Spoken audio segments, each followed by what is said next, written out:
महाराजांचा असून मराठी भाषिक भक्त समाजास सहज समजावे म्हणून हिंदी भाषेतून मराठी भाषेत रूपांतरित करण्यात आलेला आहे.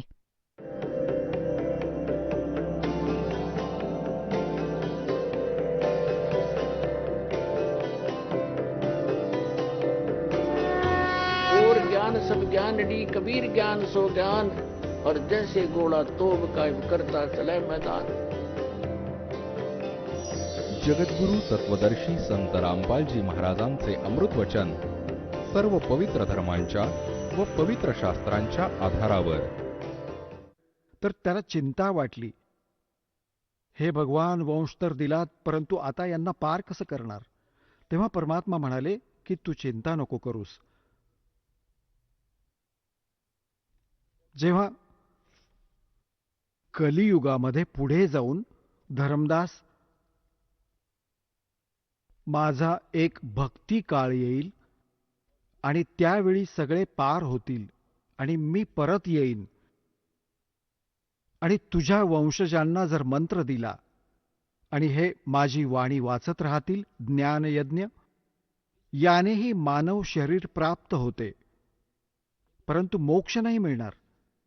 तर तुम्ही हा प्रथम मंत्र तुझ्या वंशजांना प्रथम मंत्र द्याल आणि ही वाणी माझ्या वाणीचा पाठ करत राहतील, यामुळे त्यांना मानव शरीर प्राप्त होत राहतील.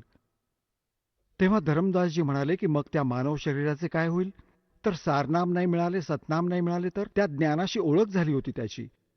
तेव्हा परमात्मा म्हणाले की पुढे जाऊन जेव्हा हे भक्ती युग सुरू होईल तेव्हा मी परत येईन आणि तेव्हा तर सगळ्या सृष्टीला पार करेन. तुझी लेकरंही पार होतील, तुझे वंशजही पार होतील. आता काय सांगत आहेत परमात्मा की धर्मदास, एकदा माझा आणि या काळाचा, या 21 ब्रह्मांडाच्या मालकाचा, ब्रह्मचा एक संवाद झाला होता. याने माझ्याकडून प्रतिज्ञा घेतली होती की 3 युगात थोडेच जीव न्यावेत आणि 4थ्या युगात तुम्हाला जेवढे हवे तेवढे जीव मुक्त करा. तर मी याला तथास्तु म्हणालो होतो. ठीक आहे, जे तू म्हणत आहेस ते मला मान्य आहे. तर मग काय सांगितले? परमात्मा म्हणाले की मी मग त्याला सांगितले होते की जब चौथा युग जब कलयुग आई तब हम अपना अंश पठाई. जेव्हा 4थे युग, जेव्हा कलियुग येईल, त्या कलियुगातील मधली पिढी असेल, मधल्या पिढीची वेळ सांगितली आहे परमात्म्याने की केव्हा ही भक्ती स्टार्ट होईल आणि मधली पिढी कुठून स्टार्ट होईल. जब कलयुग बीते 5500 पाचा तब ये वचन मेरा होगा साचा. तर कलियुग जे आहे ते 5505 कलियुग केव्हा संपलं? सन 1997 पासून. आणि 1997 मध्ये या दासाला परमेश्वर कबीरजी प्राप्त भेटले होते. त्यांनी सांगितले होते की आता हे सारनाम आणि सतनाम बाळा सार्वजनिक कर. मी तुझ्या सोबत असेन, संपूर्ण विश्व आपल्या सोबत असेल, सर्वांचं कल्याण करूया.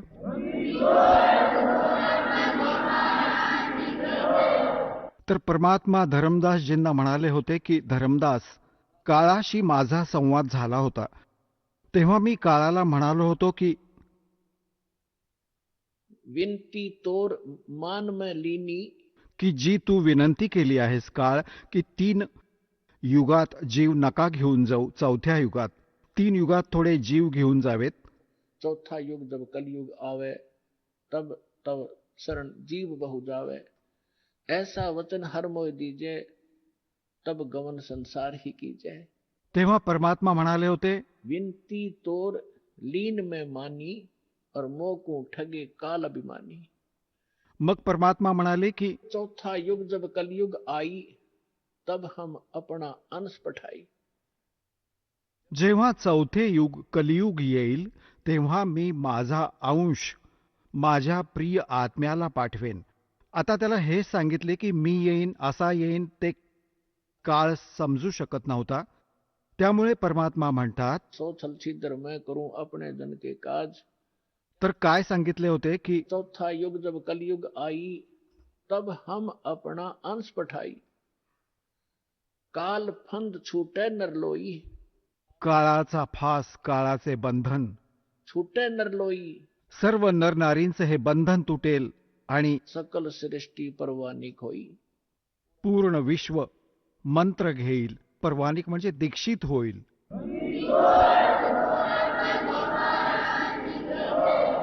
काल फंद छूटे नरलोई, सकल सृष्टि परवानिक होई। और घर घर देखिए बोध विचारा, और सत नाम सब ठोर उचारा।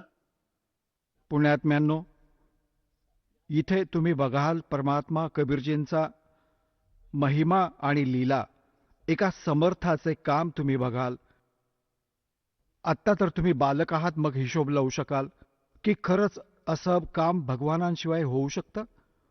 तुम्ही गावात, नगरात, शहरात आजपर्यंत कधी कोणी पुस्तक विक्रेता बघितला होता? परमात्म्याच्या लेकरांच्या व्यतिरिक्त कोणी कांदे विकत असेल, कोणी हिरवी मिरची विकताना पाहिली असेल, कोणी तोंडली विकणारा पण भेटला असेल. पुस्तक विक्रेता नसेल दिसला. विकणं नाहीये हे तसे परमार्थ रूपात सेवा करत आहेत, विकत नाहीयेत. या पुस्तकाची किंमत नाही सांगता येणार, परंतु गावागावात हे पाठवत आहेत. तर परमात्म्याचा आदेश आहे हा, आणि घेणाऱ्यांची ही कमी नाही. परमात्म्याच्या लेकरांना परमात्माच प्रेरणा देतो की बघतील वाचून यात काय लिहिलं आहे. एकदा वाचलं तर त्यात सर्वच लिहिलं आहे.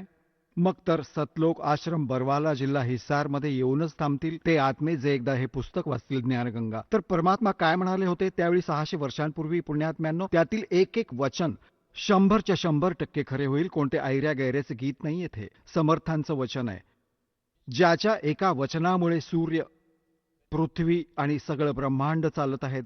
पृथ्वी एक क्षणही पुढे मागे होत नाही. अरबोन वर्ष झाली ही फिरत आहे. कोणते लुब्रिकेशन नाही, याचा काही मेंटेनन्स नाही, आणि कोणी हिला फिरवणारा नाही. तर अशा या समर्थांच्या वचनाने चालणारे हे ब्रह्मांड, थांबलेले हे ब्रह्मांड, त्या समर्थाची ही वचने आहेत. कि घर घर देखो बोध विचारा, बोध म्हणजे ज्ञान, भक्ती मार्गाचं. घराघरात चर्चा होईल या ज्ञानाची. और सत नाम सब ठोर उचारा। होय होय। सतनामाचे शब्द. घर घर देखो बोध विचारा, घराघरात परमात्म्याची चर्चा होईल. प्रत्येक बालक त्यांचे गुणगान करतील, आणि सगळीकडे परमात्म्याच्या या सतनामाचे, 2 अक्षरी नामाचा जप होत राहील. आता बघा पुण्यात्म्यांनो, हलवा बनवतो आपण आणि सुवास जातो शेजाऱ्यांकडे. म्हणजे त्यांना किती छान वाटते, त्यांनाही आनंद मिळतो त्या हलव्याच्या सुवासाने, सुगंधाने जो वास जातो, सुवास. तर अशाच प्रकारे मंत्राचा जप कराल तुम्ही आणि आनंद मिळेल तुमच्या शेजारी बसलेल्यांनाही.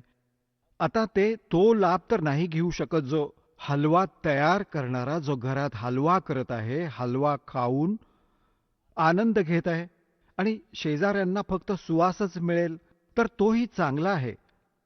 एकतर घरात दारू काढतो, मदिरा बनवली तर शेजाऱ्यांना नशावायला लागते, डुलू लागतात, त्यांना शिंक येते.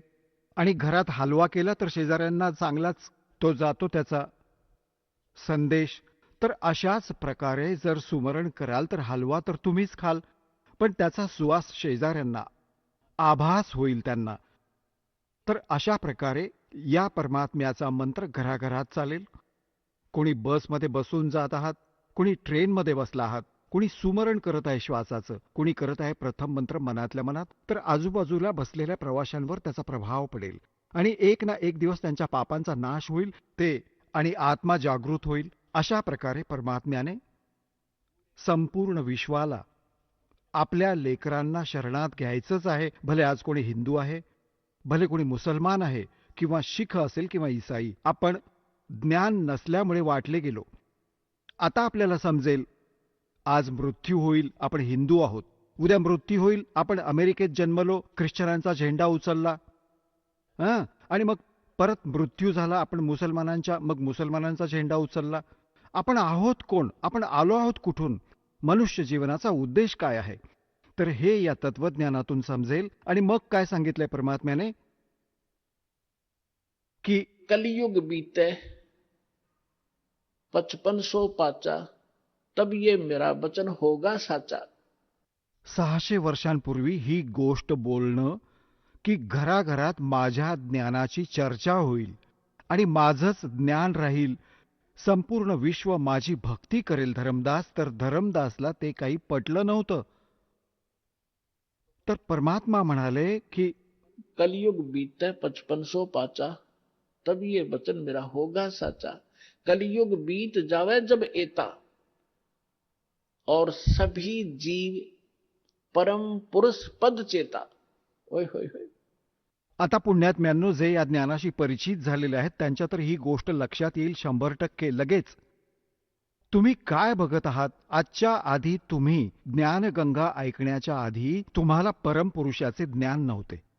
तुम्हाला केवळ तुमच्याच देवी देवतांचे ज्ञान होते आणि स्वर्ग लोकापर्यंत आपण उत्तम स्थान मानत होतो. एक हा राधास्वामी पंथ आहे जो गुरु नानक देवजींच्या आणि कबीरजींची वाणी वाचून वाचून कुठली वीट कुठला दगड रचून हे सतलोक, सचखंड आणि सतनाम हे सांगू लागले होते. यांना कखही माहिती नाही, कखही माहिती नाही यांना भक्ती मार्गाचा. हे काय सांगत आहेत? सतलोकात परमात्मा निराकार आहे, चेतनच चेतन आहे, प्रकाशच प्रकाश आहे. आणि मग सतलोक कसा आहे? सतनाम काय आहे? सारनाम काय आहे? सार शब्द काय आहे? सतलोक काय आहे? सत्पुरुष काय आहे? यांच्या परमधन्याचे वचन आहेत शिवदयालजींचे, ज्यातून हे राधास्वामी, धनधन सद्गुरू, सच्चा सौदा, दिनोदवाला, जय गुरुदेव हे निरंकारी बिरंकारी जितकेही पंथ आहेत हे त्यातूनच निघालेत, त्यांच्याच आधारे. हे काय सांगतात की तेच सतनाम आहे. सतनाम हेच सत्पुरुष आहे, सतनामच, आणि सतनामच सतलोक आहे, सतनामच सार शब्द आहे, सतनामच सत्पुरुष आहे, सतनामच सारनाम आहे. कख तरी आहे माहिती यांना? तर आता म्हणतात, परमात्म्याने म्हटले आहे की कलयुग बीत जावे जब एता,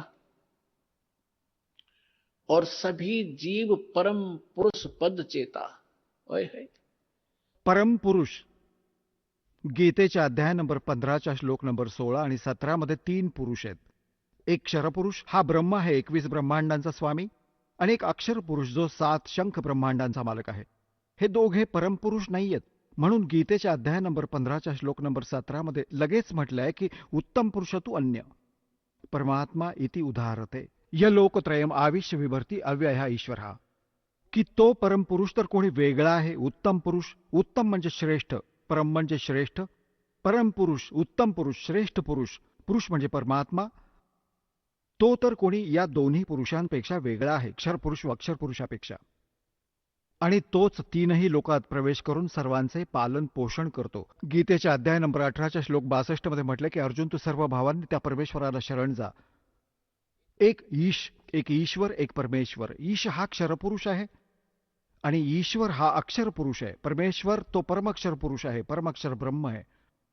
तू त्या परमेश्वराला शरण जा, त्याच्याच कृपेने तू परमशांती आणि सनातन परमधामाला प्राप्त होशील. सनातन शाश्वतम स्थानम, कायम असणारे अविनाशी स्थान तुला प्राप्त होईल. गीता अध्याय नंबर 15च्या श्लोक नंबर 4 मध्ये म्हटलंय की तत्वदर्शी संतांच्या प्राप्तीनंतर त्या तत्वज्ञान रूपी शस्त्राने या अज्ञान रूपी अंधकाराला चिरून त्यानंतर परमेश्वराच्या त्या परमपदाचा शोध घ्यायला हवा, जिथे गेल्यानंतर साधक परत फिरून संसारात कधीच परत येत नाही. आणि ज्या परमेश्वराने सर्व ब्रह्मांडांची रचना केली आहे, केवळ त्याची भक्ती करा, बाकी सर्व भक्तीचा त्याग करा. तर ते परमपद शोधायला हवे. परमेश्वराचे ते परमपद शोधले पाहिजे. तर इथे परमात्मा तीच गोष्ट सांगत आहेत की कलयुग बीत जावे जब एता, और सब जीव परम पुरुष पद चेता. त्या परमपुरुषाच्या त्या परमपदाशी सर्वच परिचित होतील, त्याचे सर्व ज्ञाता होतील की कुठे एक सतलोक आहे जिथे परमात्मा राहतो. तिथे गेल्याने आपल्याला सर्व सुखे मिळतील, जन्ममृत्यूची ही पीडा टळेल. आता इथे तर आपले असंख्य जन्म झाले आहेत भटकत, जन्म आणि मृत्यूचे. संपूर्ण जीवन संपत्ती गोळा करण्यात मग्न असतो. एका मिनिटात मृत्यू होतो, ते जमवलेलं इथेच राहतं. तुम्ही गाढव होऊन कुंभाराच्या घरात उभे राहता. हे काय सोंग आहे? हे काय जीवन आहे? काय उद्देश घेऊन जगत होतो आपण? तर इथे लक्षात येईल की सब जीव परम पुरुष पद चेता. त्याच्याशी परिचित होतील, त्याचे ज्ञाता होतील की खरंच तिथे गेल्याने पिच्छा सुटेल. जसे तुमचा मृत्यू झाला, मग जन्म झाला, परिवार झाले, कसं चांगलं वाटत आहे, खूप चांगलं. अरे एका मिनिटाची शाश्वती नाही की कुठे वीज कोसळेल, संपूर्ण कुटुंबाचा नाश झाला, काय करणार आहे? तर परमात्मा म्हणालेत की इथून तर तुम्हाला जावेच लागेल, जावे लागेल. पण अशी भक्ती करा, ही भक्ती, आणि इथून पुनर्जन्माची इच्छा संपवा. जहाँ आशा ता बासा होई, मन कर्म वचन सुमरियो सोई. आता भक्ती करा जोपर्यंत इथे आहात तोपर्यंत इथली, कारण की आपण इथे राहत आहोत तर आपली ही कर्तव्य कर्म इथेही करत राहावी लागतील. परंतु आता जे काम तुम्ही ज्या उद्देशाने करत होतात, धन जमवण्यासाठी, घर बांधण्यासाठी, इथे थोडा स्पीड कमी करा. आणि कशासाठी करत आहात? मुलांचं लग्न करावं लागेल, मुलगी झाली तर कसं लग्न करणार, त्यांना हुंडा द्यावा लागेल, नाही. काहीच दिवसात हे सर्व संपवून टाकू. कोणी हुंडा ना घेईल ना देईल, घेणारच नाही कुणी. त्याला समजेल की का ऋणी बनलो मी. आज मी पैसा घेत आहे, उद्या मी याचे गाढव होऊन याची पूर्ण परतफेड करेन. बैल होऊन करावी लागेल, कोणाला गाय म्हैस होऊन घरी बांधून घ्यावं लागेल. कशाला डोकेदुखी करता?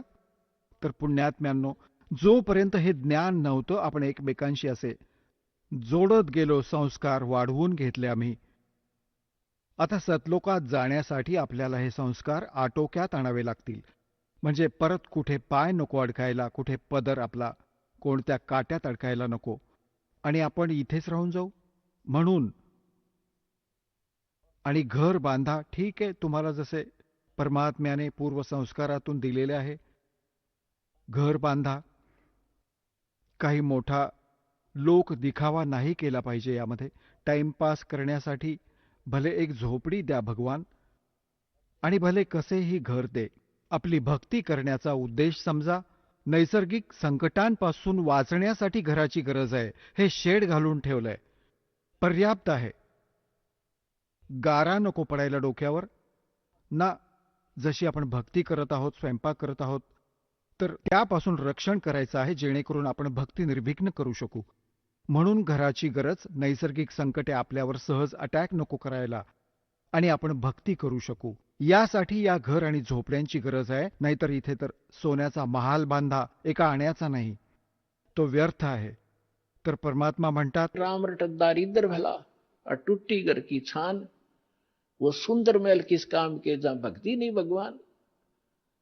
राम रटत दारिद्र्य भला. दारिद्र्य म्हणजे पूर्णपणे निर्धन. राम रटत निर्धन भला. आणि ज्याचे छतही थोडेफार नाजूक असेल, तुटले असेल थोडे, परत जोडू, ते नीट करू गवत वगैरे लावून. और वो कंचन महल किस काम के, सुंदर महाल काय कामाचे. जहाँ भक्ति नहीं भगवान. तर यासाठी तुम्हाला हे परमात्म्याचे ज्ञान दिले जाते, जेणेकरून तुमचा उद्देश, लक्ष जीवनाचे एकदम बदलेल, चेंज व्हावे, आणि तुमची प्रबळ इच्छा व्हावी की तुम्ही सतलोकात जावे.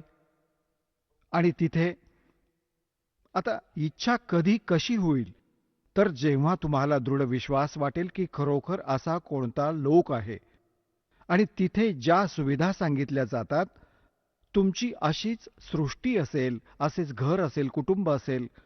आता जी मुले तुमची आहेत आणि तुमच्या संस्कारांशी जोडलेली आहेत आणि भक्ती करत आहेत, प्रयत्न करा. जर तुमचे यांच्यावर प्रेम असेल, यांच्याशी आपुलकी, ही तर ममता ऑटोमॅटिक आहे. ही आहेत भगवानांची लेकरे, तुमची नाही आहेत. परंतु इथे संस्कारामुळे ही आपली झाली आहेत, आपल्याला निमित्त केलं गेलं आहे. तर आपलं कर्तव्य आहे की यांना भगवानांची भक्ती करायला लावणं. यांना भगवानांची भक्ती करायला सांगाल, खरी भक्ती. तर मग तुम्ही इथून शरीर सोडून जाल तिथे, मग हेही शरीर सोडून येतील तिथेच. मग तिथेही तुमचे असेच एक कुटुंब होईल जसे इथे झाले. आता बघा पुण्यात्म्यांनो, इथे सर्व दुःखे आहेत. उन्हाळ्यात उकाड्याचा त्रास, थंडीत थंडीचा, आणि पूर आला तर घरातही पाणी शिरतं, आणि अजूनही न जाणो किती दुःख आपल्या शरीराला लागलेली असतात. कोड झाले, कॅन्सर झाला, आंधळा झाला, डोळे फुटले, परंतु आपण एवढे निर्भीड झालो आहोत, जर आपला मृत्यू होणार नसेल तर त्या दुःखांचीही आपल्याला जाणीव होणार नाही. आपण मरणाचंच दुःख मानून ठेवलंय. आणि हा मृत्यू कंपल्सरी आहे इथे. सगळी दुःखे देऊनही मृत्यू होणार.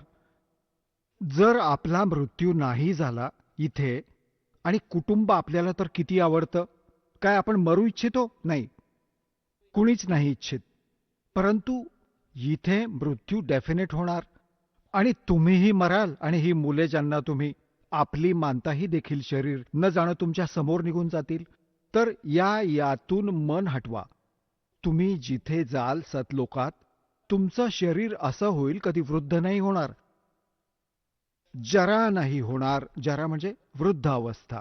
आणि मृत्यू नाही होणार, कायम तरुण शरीर राहील.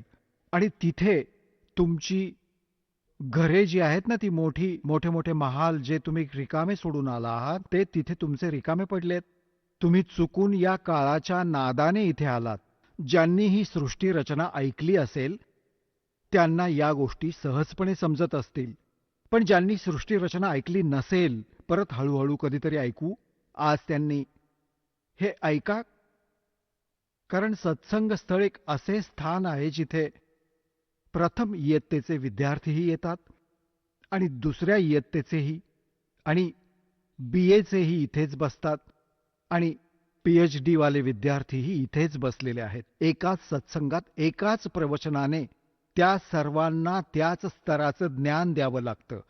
तर हे जे प्रत्येक ज्या स्तराच्या मुलांच्या स्तरांचं ज्ञान आहे, हा दास देत आहे, ते त्यांना कळत आहे.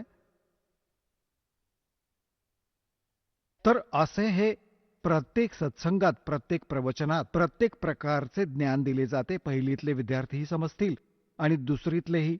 आणि जे जुने भक्त आहेत त्यांच्यासाठीही सांगितलं जातं की सृष्टी रचनेत तुम्ही अनेक वेळा ऐकलं आहे की तुमची तिथे घरे रिकामी आहेत, आणि तुम्ही चूक करून या काळाबरोबर इथे आलात. त्यामुळे इथे तुम्ही हँड टू माउथ झालात. आता तिथे सगळ्या गोष्टी भरभरून आहेत.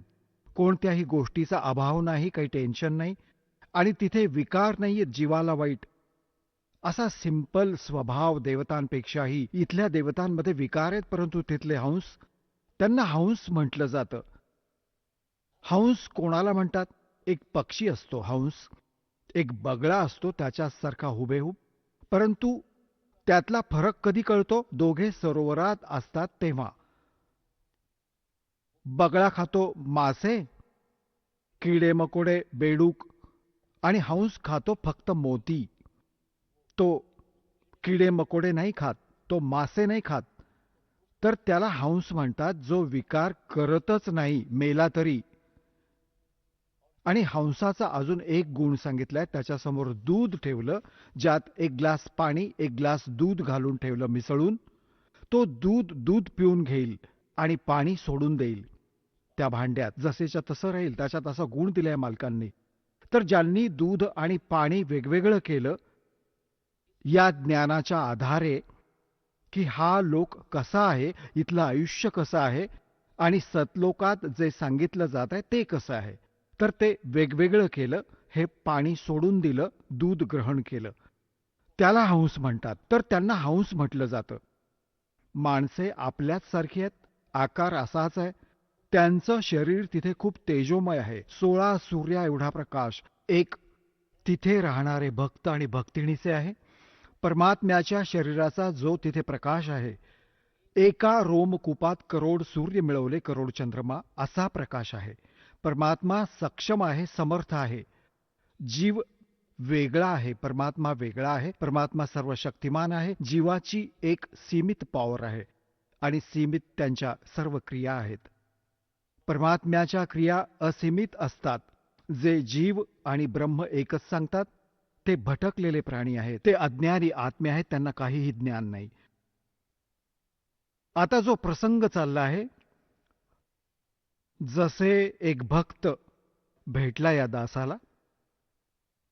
मी त्याला सुरुवातीची गोष्ट आहे, जेव्हा खूप कमी संगत होती. जसे आपण दासही कोणालाही पकडत असे ओळखीतील कोणाला, की ये तो बस तुला एक गोष्ट सांगतो, ज्ञान ऐकवू लागला. आता तो चांगला आत्मा होता, तसा तर ऐकत राहिला.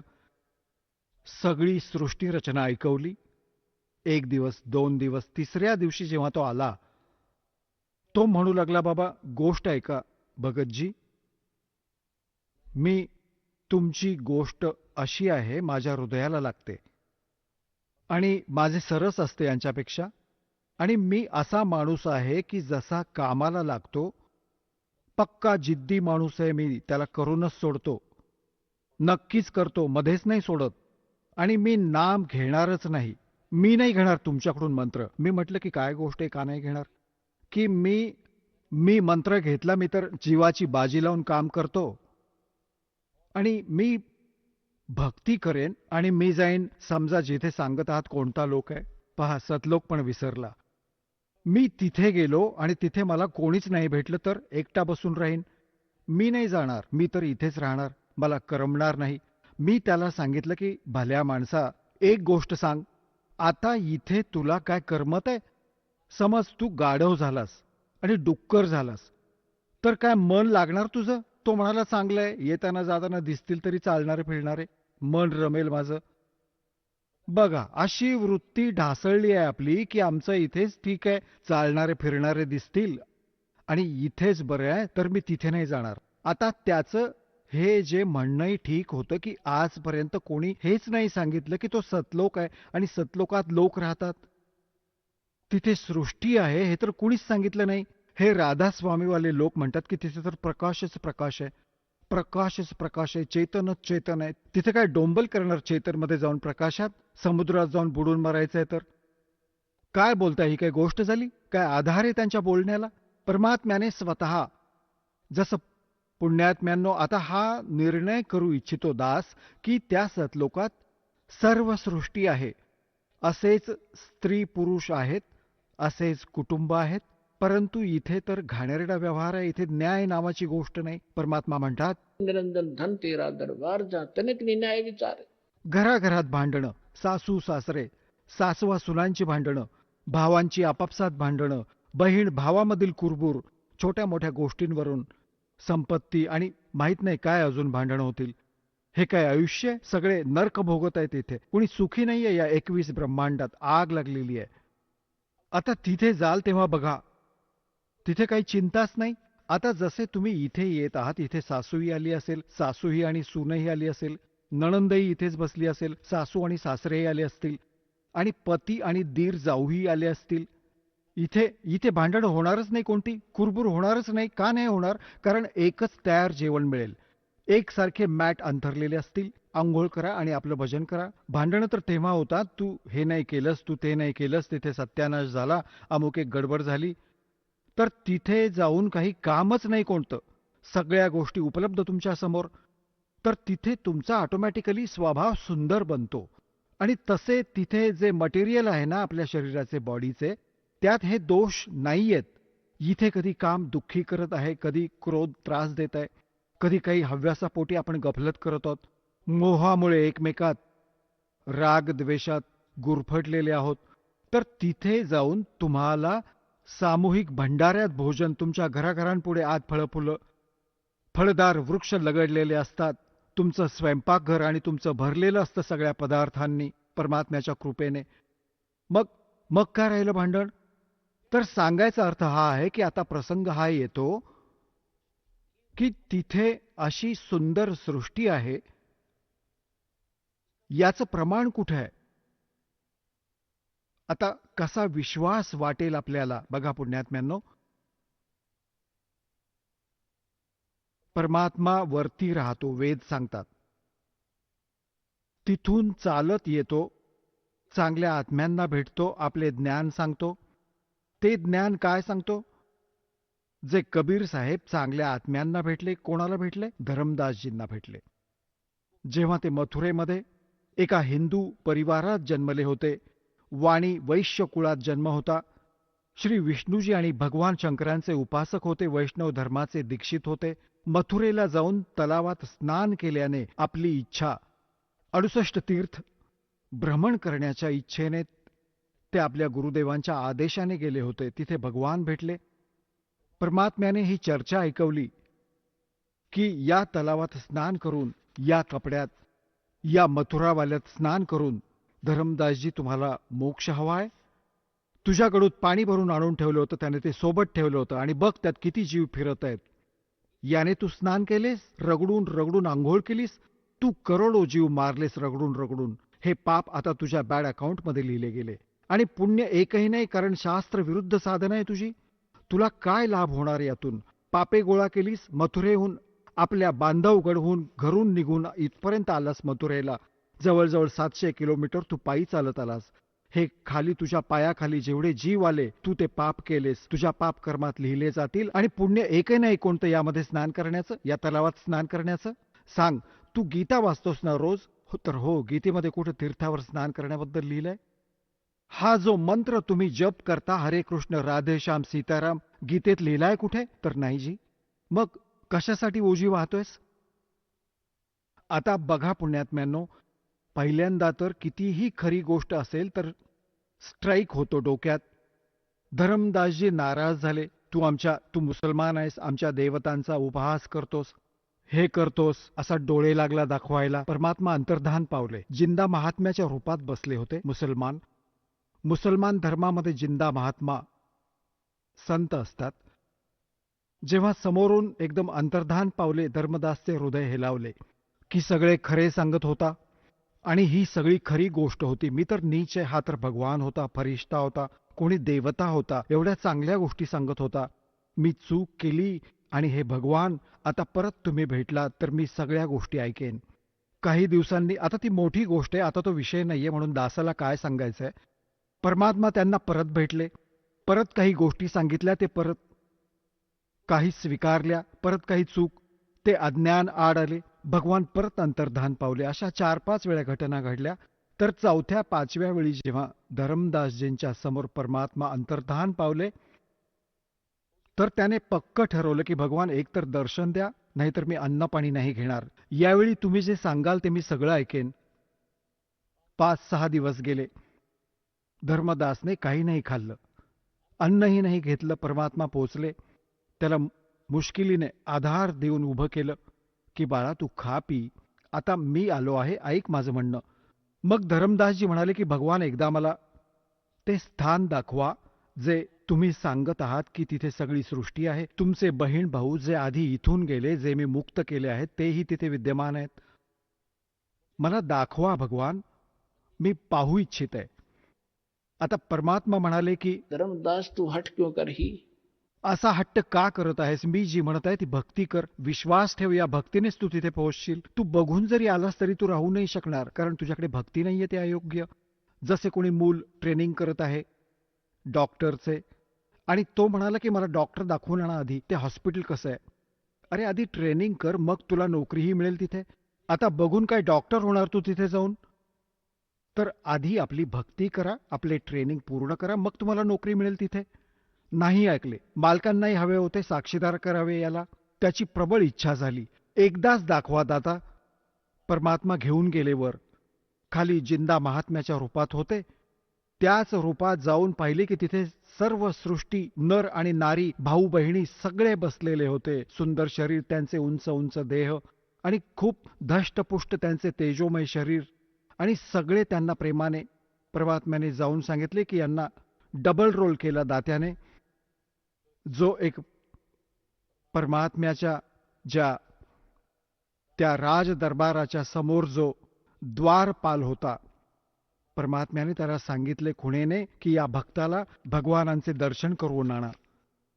ते एका बाजूने घेऊन गेले. परमात्मा दुसऱ्या बाजूने जाऊन त्या सिंहासनावर विराजमान झाले. परंतु त्यावेळी शरीर तेच होते, चेहरा तोच होता, परंतु शरीरातून असे तेज झळकत होते. रोम, करोड सूर्य, करोड चंद्र मिळवले एक रोमकुपात, एवढी शोभा होती मालकांची. जेव्हा धरमदासजींनी पाहिले की हा तर तोच भगवान आहे जो खालून आला होता जिंदा महात्म्याच्या रूपात, हा तर तोच परमात्मा आहे, तेव्हा बघून झाल्यावर परमात्मा म्हणाले की जा बाबा चल आता परत. मग परत आला तर परमात्म्याला खाली बसलेले बघितले. तेव्हा तो म्हणाला की हे भगवान, तुम्हीच मालक आहात, तुम्ही स्वतःला लपवून ठेवले आहे. अरे भगवान, एवढे सुंदर स्थान. जेव्हा तिथे पोचला धर्मदास आणि त्याला परत पाठवू लागले, तेव्हा परमेश्वराला म्हणाला भगवान मला इथेच ठेवा, त्या गलिच्छ लोकात नका पाठवू, तिथे तर वाईट हाल आहेत. आता तिथे गेल्यानंतर तुम्हाला समजेल की तुम्ही कुठे पडला आहात, कशा लोकात राहत आहात. तेव्हा धर्मदासजींनी प्रार्थना केली. परमात्मा म्हणाले, बाळा असेच नाही राहू शकत, तुम्ही परत जा. तुम्हाला असा मंत्र देईन, सतनाम आणि सारनाम. थोड्याच भजनाने तुमची भक्ती खूप संग्रहित होईल. याविषयी आदरणीय गरीबदास साहेबजींना परमात्मा भेटले होते. ते परमात्म्याशी परिचित झाल्यानंतर काय म्हटले आहे? सतनाम पालड रंग होरी हो, 14 लोक चढावे राम रंग होरी हो. 3 लोक पास्यंग धर रंग होरी हो, तो ना तुला तुलाया राम रंग होरी हो. एका सतनामाचा 2 अक्षरी मंत्र आहे, ज्यात एक ओम आहे, एक तत् गुप्त आहे. ज्यांना प्राप्त आहे त्यांना माहीत आहे. तर अन्य उपदेशींना हा मंत्र चुकूनही सांगू नका, तुमचे नाम खंडित होईल. तर परमात्मा म्हणाले की एका श्वास उच्छ्वासाने एक मंत्र जसे तुम्ही बाहेर सोडला, एक आत घेतला, तर हा एक मंत्र पूर्ण झाला. तर म्हणतात की या सतनामाचे एक सुमरण एका पारड्यात ठेवले तराजूच्या तागडीच्या, आणि 3 लोक पृथ्वी, पाताळ आणि स्वर्गलोक धरले पासंग म्हणून. पासंग काय असते? जसे दासाचा जन्म एका शेतकरी कुटुंबात झाला. आमच्या घरी व्यापारी लोक गहू, चणे घ्यायला यायचे, तर वडील म्हणायचे की बाबा आधी तुझी तागडी तपासून घे, यात काही एरर तर नाहीये. तर जर त्यात एरर असेल तर धान्याची मूठ, जसे चणे विकत आहेत तर चणे उचलून एक मूठ दुसऱ्या पारड्यात टाकले जायचे, जेणेकरून ते एररलेस व्हावे, त्यात काही डिफेक्ट नको राहायला, संतुलन नीट होईल. त्याला पासंग म्हणायचे. पासंग टाका यात. आणि वजन माप ठेवले, आणि तो सौदा अजून करायचा बाकी असतो. 10 मण 20 मण चणे घ्यायचे असतात, ते वेगळे तोलायचे. ते पासंग काही सौद्यात नसतात, ते एक मूठ चणे पडून राहतात. तर इथे काय सांगतात परमात्मा, की एका सतनामाच्या सुमरणाची एवढी किंमत आहे. सतनाम पालड रंग होरी हो. आणि दुसऱ्या बाजूला 14 लोक चढवा. शिवचा लोक, विष्णूजींचा लोक, ब्रह्माजींचा लोक, दुर्गेचा लोक, आणि हा ब्रह्मचा लोक, आणि हे जे आहेत ना गोलोक, आणि हे 14 लोक जे आहेत पाताळ, उतल, अतल, हे सगळे चढवा. आणि 3 लोक पास्यंग धर रंग होरी हो. हे 3 लोक तर पासंग, ते काही सौद्यात नाहीयेत. पृथ्वी लोक. या पृथ्वीवर छोट्याशा तुकड्याचा कोणी राजा होतो, मंत्री, मुख्यमंत्री, आनंद गगनात नाही मावत. आणि या ज्ञानाच्या तुलनेत तुम्हाला समजेल काय सांगतात. 3 लोक का राज जीव को जय कोई दे, और लाख बधाई क्या करे जय नहीं नाम तने. धिक्कार आहे त्या राजपदाचा ज्यांच्याकडे भक्ती नाहीये, हे सतनाम नाहीये. तर काय सांगतात. सतनाम पालड रंग होरी हो, और 14 लोक चढ़ावे राम रंग होरी हो. 3 लोक पासिंग धरे रंग होरी हो, तो ना तुले तुलाया राम रंग होरी हो.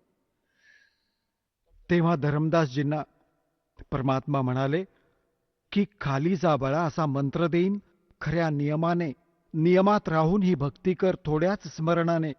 मला माहीत आहे या काळाच्या लोकात तू भक्ती नाही करू शकत. न जाणो कित्येक प्रकारच्या कामांनी तुम्हाला जखडून ठेवलंय, परंतु हे सुमरण असे दिले आहे, थोडे जरी सुमरण केलेस तरीही कल्याण करेन तुझे. आणि तुम्ही जा खाली.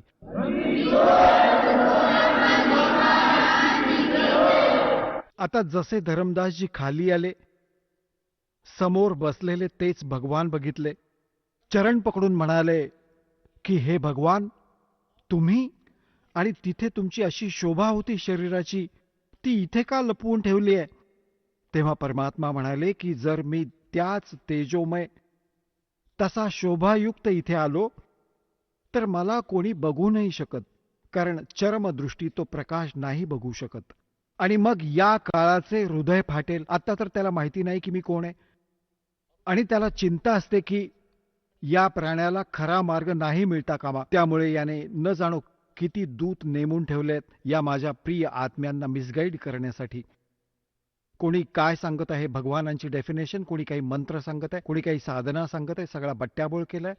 म्हणून धर्मदास, मी तुम्हाला ही खरी भक्ती सांगण्यासाठी आलो आहे. आणि याला तर धर्मदासजी तर दास जे तुम्हाला सांगू इच्छित आहेत, धर्मदासजींनी येऊन सांगितले. कबीर सागरमध्ये तुम्हाला बऱ्याचदा दाखवलंय, परत वेळ आली की दाखवेन. तिथे अशी सृष्टी आहे, तिथे सगळे बहीण भाऊ जे आधी गेले तिथे थाटाने राहतात. स्त्री आहे, पुरुष आहे, कुटुंब आहे. तिथे सर्व सुख आहेत, सर्व सुखाचे पदार्थ तिथे उपलब्ध आहेत. आणि पुण्यात्म्यांनो, ज्या महापुरुषांना परमात्मा भेटले त्यांनी सांगितले,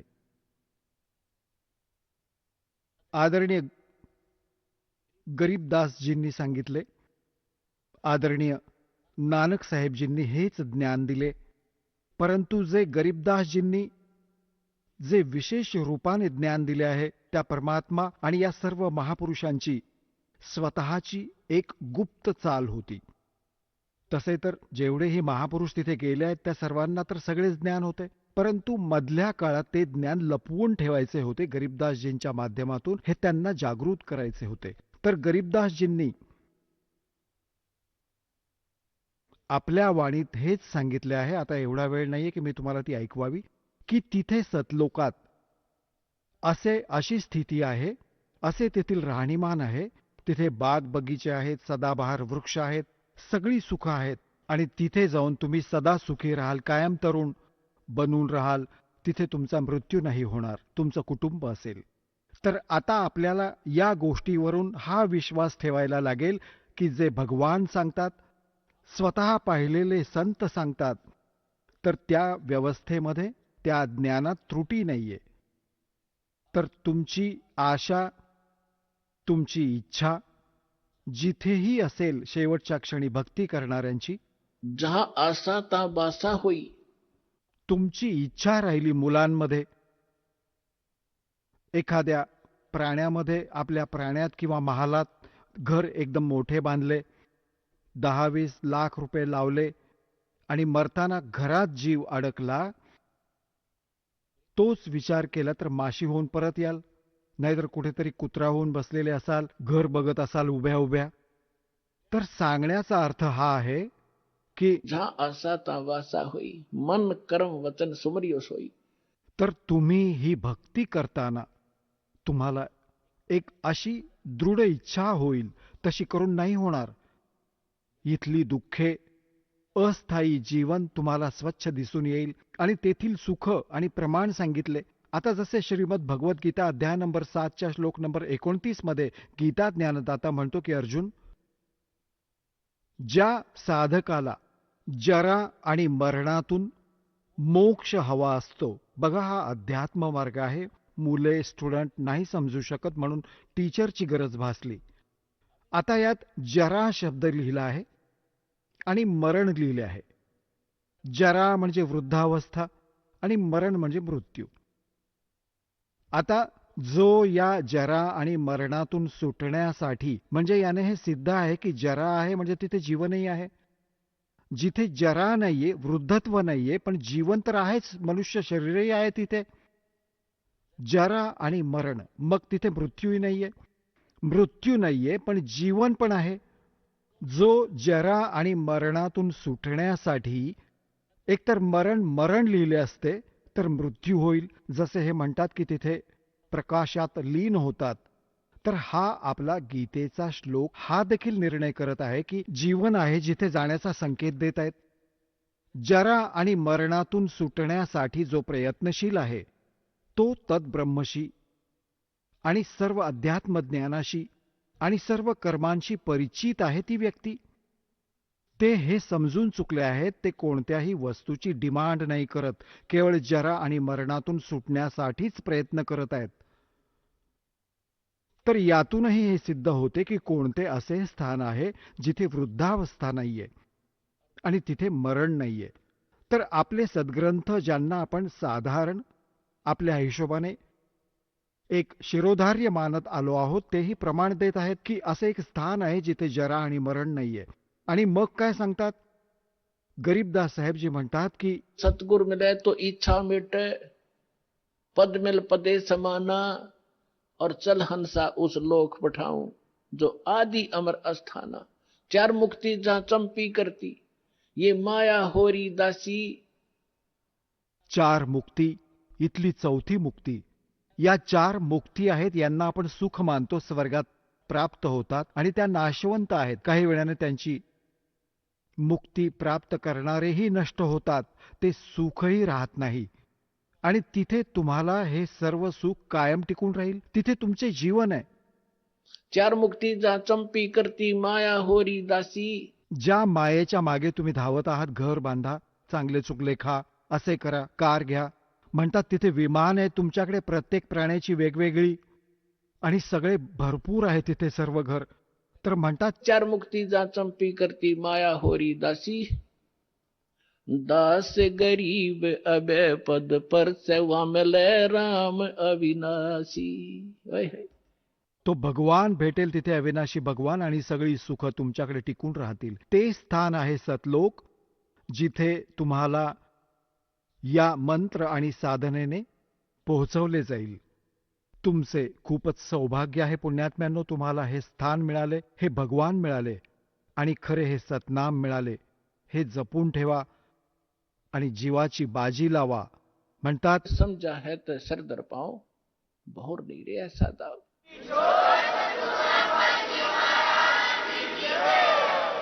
चला आता आपण त्या श्रद्धाळूंचे अनुभव जाणून घेऊयात, ज्यांनी जगद्गुरू तत्वदर्शी संत रामपालजी महाराजांकडून दीक्षा प्राप्त केलेली आहे, तसेच त्यांच्याद्वारा सांगितलेल्या भक्ती मार्गावर चालत आहेत. नमस्कार. सतसाहेब. आपलं नाव? प्रेरणा राजेश भावसार. आपण कोठून आलात? महाराष्ट्र, धुळे. आपण काय शिक्षण घेत आहात? माझे आत्ताच इंजिनिअरिंग कंप्लीट झाले आहे, कम्प्युटर सायन्समधून. संत रामपालजी महाराजांची गुरुदीक्षा आपण कधी घेतली? मी संत रामपालजी महाराज यांची गुरुदीक्षा 2013 मध्ये घेतली. संत रामपालजी महाराजांची गुरुदीक्षा घेण्या अगोदर आपण व आपला परिवार कोणती भक्ती साधना करत होतात? जसं की परंपरागत जे काही आपण परंपरानुसार ज्या साधना करतो तेच मी आणि माझी पूर्ण फॅमिली करत होती. त्याच्यामध्ये मी जे काही आमच्या घराजवळ महादेवाचं मंदिर आहे आणि तसेच श्री स्वामी समर्थांचं मंदिर आहे, तर मी त्या मंदिरात जाऊन तिथे फूल वाहणे, अगरबत्ती वगैरे ओवाळणे इत्यादींची जे काही होते ते मी ते करत होते. आणि त्याच्यानंतर जसं की श्री स्वामी समर्थ यांचा जो काही मंत्र आहे, श्री स्वामी समर्थ, तर मी तो 108 वेळेस जाप करत होते आणि तेच लिहतही होते नोटबुकवरती. आणि त्याच्यानंतर जसं की ओम नमः शिवाय वगैरे आपण असं म्हणतो, तर ते ओम नमः शिवाय या मंत्राचा जाप करत होते. सिरियल्समध्ये मी शक्यतो गणपतीजी यांचे सिरियल्स बघत होते, श्रीकृष्ण यांचे सिरियल्स बघत होते आणि त्याच्यामुळे माझा इंटरेस्ट जास्त करून गणपतीमध्ये होता आणि मी गणपतीला प्रामुख्याने पूजत होते, इष्ट म्हणून पूजत होते. आणि माझे पप्पा जे होते हे गुरु टाईप होते. त्यांचं ते जे काही होते ते विष्णू भगवान आणि शंकरजी यांचे पूजारक होते. तर मी त्यांचं जसं पाहिलं की आमच्या इथे खूप लोक येत होते आणि ते पप्पांचे जे काही असेल पूजा करून वगैरे, तर आम्ही त्या पद्धतीने शंकरजींची पण पूजा करत होतो. जसं आपण सांगितलं आहात की आपण पूर्वीपासूनच भक्ती मार्गात होतात. महाराष्ट्रामध्ये जी प्रचलित भक्ती साधना आहे ती आपण करत होतात, जसं की मंदिरात जाणे, देवीदेवतांची पूजा करणे, मंत्रजाप करणे. असं असताना आपण संत रामपालजी महाराजांच्या मार्गात कसे आलात आणि संत रामपालजी महाराजांची भक्ती आपण कशी स्वीकारली? एक दिवशी साधना टीव्हीवरती संत रामपालजी महाराज यांचा प्रोग्राम चालू होता आणि ते मधु परमहंस यांच्याशी त्यांची डिबेट चालू होती. तर ती डिबेट जी माझ्या पप्पांनी ऐकली आणि त्याच्यामध्ये ते गुरुजी सांगत होते की तीनो देवा असुर अवतारा ताते भजते सकल संसारा. तर हे माझ्या पप्पांनी ज्यावेळेला हे 3 वर्ड्स ऐकले की ब्रह्मा, विष्णू आणि शंकरजी या असुर अवतारा असं जे काही ते म्हटलेले, तर माझे पप्पा एकदम शॉक झाले आणि माझ्या पप्पांनी ते सत्संग बघायला सुरुवात केली आणि माझ्या पप्पांना ते सत्संग खूप आवडलं. त्याच्यानंतर मग माझ्या पप्पांनी दीक्षा घेतली आणि त्यांनी दीक्षा घेतल्यानंतर मग त्यांनी आम्हाला सृष्टीरचना हे एपिसोड आहे तर तो आम्हाला ऐकवला आणि ती सृष्टीरचना ऐकून मी थक्क झाले की मला जे काही हवं होतं, मी जे काही फाइंड आउट करत होते, ज्या क्वेश्चन्स मला पडत होते आणि ज्या क्वेश्चनचा आन्सर मी शोधत होते, त्या सगळ्या क्वेश्चनचे आन्सर मला त्या केवळ एका सृष्टीरचनेमुळे कळाले. जसं की मी बघत होते की जसं मला प्रश्न होते की मी जे काही आहे आज तर ते कोणामुळे आणि मला जे घडवणारे आहेत परमात्मा जे काही आहेत ते कोण आहेत, ही जे काही सृष्टी आहे कोणी रचली आहे, हे जे काही ब्रह्मांड आज इथे स्थिर आहेत ते कोणी रचलेत. तर ह्या प्रश्नाचं जे काही मला उत्तर होतं ते त्यातून भेटलं. संत रामपालजी महाराजांचा जे काही मी सत्संग ऐकलं त्या सृष्टीरचनेतून मला हे कळालं. त्याच्यानंतर मग त्या प्रश्नाचं उत्तर भेटल्यानंतर मी मनातून ठरवलं की नाही, मला आश्रमात जायचं आहे आणि मला पण गुरुदीक्षा घ्यायची आहे. तर मग मी 2013 मध्ये हा डिसिजन घेतला की मला आता गुरुदीक्षा घ्यायची आहे आणि मी सद्गुरू रामपालजी महाराज यांच्याकडनं गुरुदीक्षा घेतली. जसं आपण सांगितलंय की संत रामपालजी महाराजांचं आपण सत्संग बघत होतात आणि सत्संगामध्ये आपल्याला सृष्टीरचना, त्यामधून आपल्याला जे मनामध्ये जे प्रश्न होते परमात्म्याविषयी, त्या प्रश्नांची उत्तरे आपल्याला मिळालेत आणि त्यानुसार आपण संत रामपालजी महाराजांची नामदीक्षा घेतली, गुरुमंत्र घेतला. तर मला असं विचारायचं आहे की जेव्हा आपण या संत रामपालजी महाराजांशी जुडल्या गेलात आणि संत रामपालजी महाराजांचे जे गुरुमंत्र आहे त्याचा आपण जप केलात, त्यानंतर आपल्याला व आपल्या परिवाराला काय काय लाभ प्राप्त झालेत? सर, मी त्यासाठीच मला जे काही होतं, माझा जे काही अनुभव आहे तो मला खूप मोठा अनुभव आलेला आहे. सर्वात प्रथम मला जो काही अनुभव आला त्याच्यामध्ये की मला परमात्मा कोण आहे हे मला कळालं, की मी जे काही शोधत होते, ज्या काही प्रश्नांची उत्तरं मी शोधत होते ते मला संत रामपालजी महाराज यांच्या सत्संगामधून मिळाले. आणि दुसरा लाभ म्हणजे मला शारीरिक लाभ झाला आणि त्याच्यामध्ये मी इयत्ता 9th स्टँडर्डमध्ये होते आणि त्यावेळेला मला हा पॅरालिसिसचा अटॅक आला होता. त्यामध्ये माझी कंप्लीट बॉडी ही कडक होऊन गेली होती आणि माझे जे काही पाय आणि हात आहेत ते पूर्णपणे वाकडे झाले होते आणि माझा जो काही हा फेस आहे हा पूर्ण एक साईडला टर्न झाला होता. आणि एवढं झाल्यानंतर मी 3 तास बेशुद्ध होते. तर ह्या अशा कठोर क्षणामध्ये रात्रीची वेळ होती, 11:30 वाजले होते आणि माझ्या पप्पांनी ठरवलं की हिला कुठल्याही दवाखान्यात न दाखवता आपल्या गुरुजींनी जे चरणामृत दिलंय ते चरणामृत त्याला पूर्णपणे द्यावं. आणि मग माझ्या पप्पांनी तेच केलं. चरणामृतची बॉटल होती कपाटमध्ये ठेवलेली, ती चरणामृतची बॉटल घेतली आणि मला त्यातलं चरणामृत दिलं. पूर्ण चरणामृत पिल्यानंतर एक मोठा चमत्कार झाला. तुम्हाला खोटं पटेल पण ही घटना आमच्या डोळ्यासमोरची आहे. माझी जी काही बॉडी पूर्ण कडक झाली होती आणि मी मूव्ह होऊ शकत नव्हती, पूर्ण जी काही वाकडी झाली होती ती परमात्म्याने सरळ केली आणि थोड्याच वेळात माझा फेस जो वाकडा झाला होता तोही सरळ झाला. तर हा मला इतका मोठा अनुभव आला आहे. आणि त्याच्यानंतर थोड्याच वेळानंतर अर्धा एक तासानंतर मी जे काही बेहोश होती ती मी पुन्हा स्मरणात आले, मी पुन्हा शुद्धीवर आले आणि मी जे मला अनुभव झाला तो म्हणजे मला जो काही त्रास झाला एकदम मोठा, त्याच्याने मला एकदम असा निर्मळ सुख भेटलं. ते चरणामृत घेतल्यानंतर माझं पूर्ण बॉडी रिलॅक्स झाली आणि मी सरळ झाले. तर हा मला सगळ्यात मोठा अनुभव झाला. जसं आपण सांगत आहात की संत रामपालजी महाराजांच्या जेव्हा आपण शरणात आला होतात त्यावेळेस आपल्याला एक अर्धांगवायूचा झटका आला होता, परंतु त्यातनं संत रामपालजी महाराजांच्या सद्भक्तीमुळे आपण पूर्णपणे बाहेर आलात. ज्या इयत्ता 9वी मध्ये आपल्याला जो त्रास झाला त्यानंतर आपण आज इंजिनिअरिंग पूर्ण कंप्लीट केलेलं आहे. तर ह्या अनुषंगाने मला असं विचारायचं आहे की जो आज युवा वर्ग आहे त्या युवा वर्गाला, त्याचप्रमाणे जो समाज आणि जो श्रोता वर्ग आज आपल्याला टीव्हीच्या माध्यमातून बघत आहेत, त्यांना आपण काय संदेश द्याल? जे काही यंगस्टर्स मला आज बघतायत त्यांना मी हात जोडून नम्र विनंती करते की आपण आपला अनमोल असा वेळ वाया घालतो आहे. आपण पार्टीज करून किंवा आपण अन्य जे काही गोष्टींमध्ये इन्व्हॉल्व होऊन टीव्ही सिरियल्समध्ये वेळ वाया घालून किंवा पिक्चर्स वगैरे बघून वेगवेगळे व्यसन करून, दारू घेऊन किंवा हुक्का वगैरे पिऊन आपण आपल्या हे जे काही मनुष्यरूपी जे काही आपल्याला देह भेटला आहे याला आपण व्यर्थ गमवत आहोत. तर सर्व जे काही मानव आहात, सर्व जे काही यंगस्टर्स आहेत, मी त्यांना हात जोडून नम्र निवेदन करेल की तुम्ही हे जे काही व्यसन आहे याला त्यागा आणि तुम्ही संत रामपालजी महाराज यांच्या शरणमध्ये या. तिथे ते तुम्हाला असे मंत्र देणार आहे की ज्याच्यासाठी तुम्हाला तुमचा संसार सोडायचा नाहीये, तुम्हाला तुमचा जॉब वगैरे काही सोडायचा नाहीये.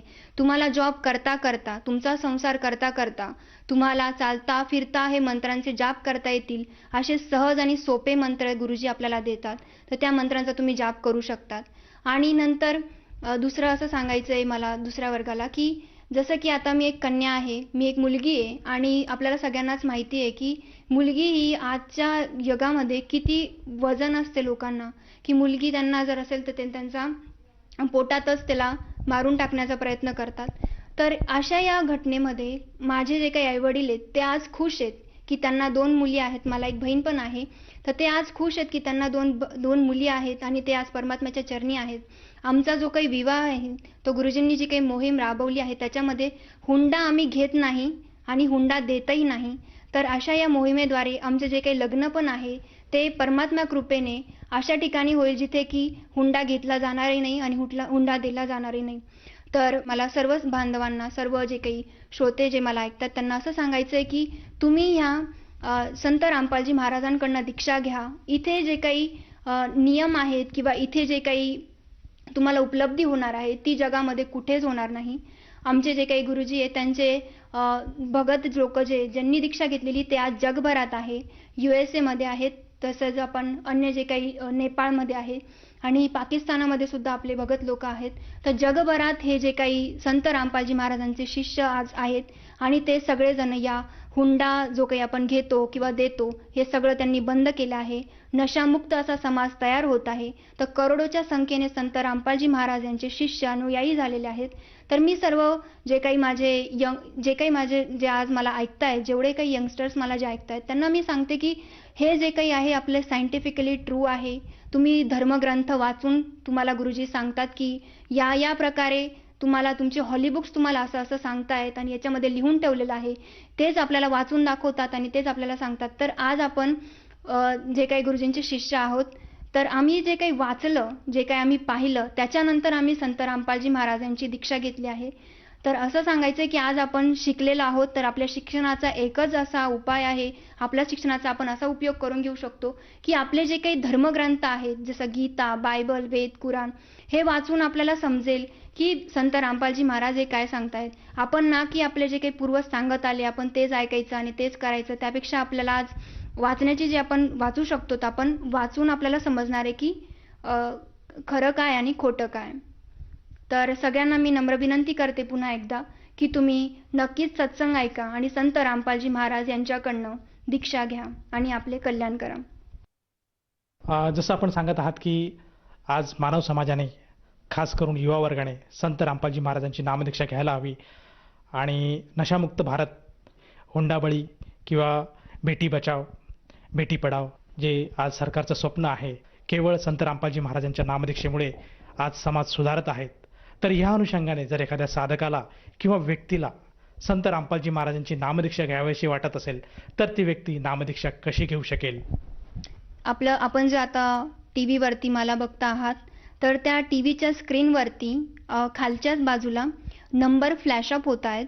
तर तुम्ही जे काही नंबर तुम्हाला स्क्रीनवरती दिसत आहात तर ते नंबरवरती तुम्ही डायल केल्यानंतर तुम्हाला तुमच्या जवळच्या केंद्राचा नंबर भेटेल. तुम्ही त्या नंबरवरती कॉन्टॅक्ट करून तुमच्या जवळचे जे काही जिल्हा असेल किंवा तालुका असेल त्या ठिकाणी जाऊन तुम्ही नामदीक्षा घेऊ शकतात.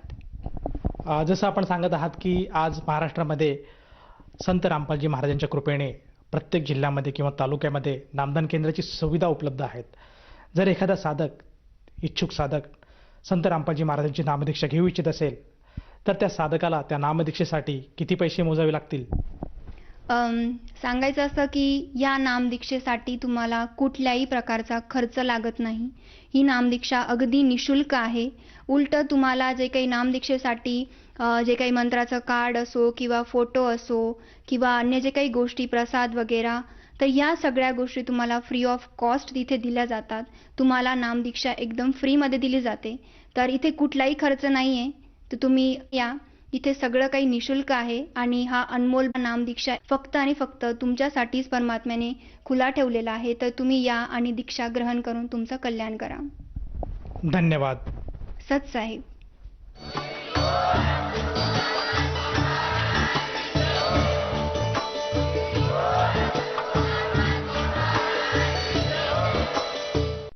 आपण ऐकत होता जगद्गुरु तत्वदर्शी संत रामपालजी महाराजांचे मंगल प्रवचन.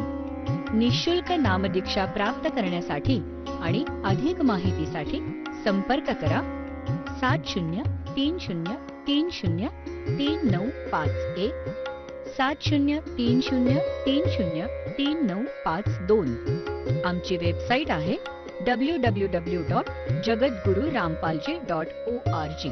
सर्व पवित्र धर्मांच्या व पवित्र शास्त्रांवर आधारित प्रमाणित अनमोल पुस्तक ज्ञानगंगा किंवा जगण्याचा मार्ग यापैकी कोणतेही एक पुस्तक निशुल्क मागवण्यासाठी आम्हाला आपले पूर्ण नाव, पूर्ण पत्ता, पिनकोड सहित आणि फोन नंबर लिहून 7030303951 7030303952 नंबरवर SMS करू शकता किंवा आम्हाला 703030